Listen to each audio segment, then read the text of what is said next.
I've got a contract to do what I do for a living, and I would be very unhappy if the people that promised they would pay me something decided they wouldn't pay me something. For some reason, the far left wing and progressives in this country don't think that contract law matters, loans that you take out matter. I guess I don't have to pay for school if I don't want to, but I still have to pay my car loan. I have to pay for my house loan. So the president now, the so-called president, I think he's being controlled by others, he's now extending federal student loan freezes. In other words, you don't have to pay anything back, and there's a big push to get rid of these loans completely. How long is this going to last, and what's the thought process behind it?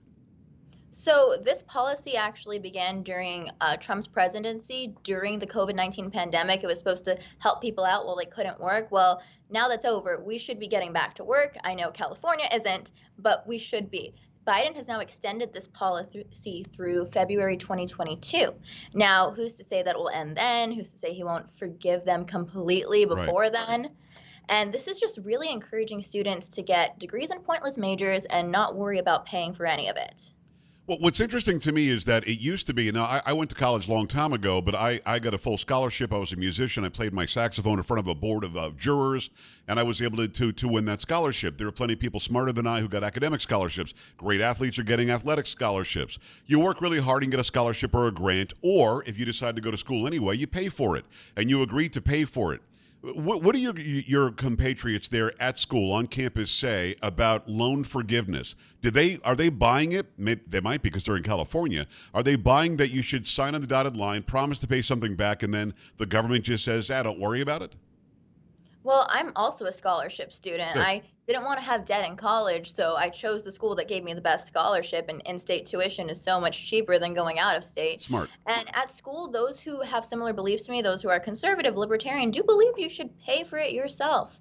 However, the more liberal kids at my school think that it's great for other people to pay for their education because they don't have the money right now, but then they're not putting enough initiative into their careers. They don't want it enough if they're not going to pay for it, and they should really go be doing something else. I agree with you. Now, those students that think that it's okay for somebody else to pay for their education, once they get out and get a job where I'm hoping they're making enough money to live by, would they be okay? Maybe this is the question to ask them. Would you be okay, now that you have a job and you're making money in the real world, to give me a percentage of your pay to pay for my education? I'm guessing they might be hesitant.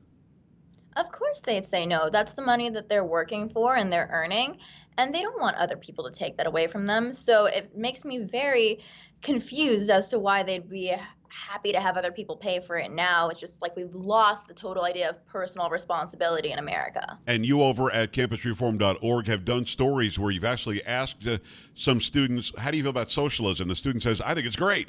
And then you say, okay, you got an A on the test, I got an F. Let's both just take a C.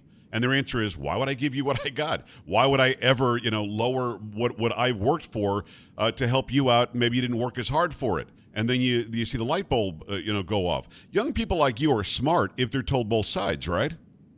Right, completely. And in all honesty, children in elementary and high school, they lean more conservative. If you give them a test monitoring their beliefs rather than a party, they will lean much more conservative and libertarian. It's all the indoctrination we get in school telling you free stuff is great. You don't have to worry about paying for things. That's turning these kids into leftists. That's not how we naturally are. I think naturally you're right. We're fair. We're fair people. Human beings have a sense of fairness that I think is indoctrinated out of them by the time they go to college. But again, people in your age range are still open to the idea if they're getting both sides. This goes back to the professor that says, just give me the answers that I want. Don't give me the truthful answers. Hopefully we can get past that. And with great reporting like what you're doing, we certainly can.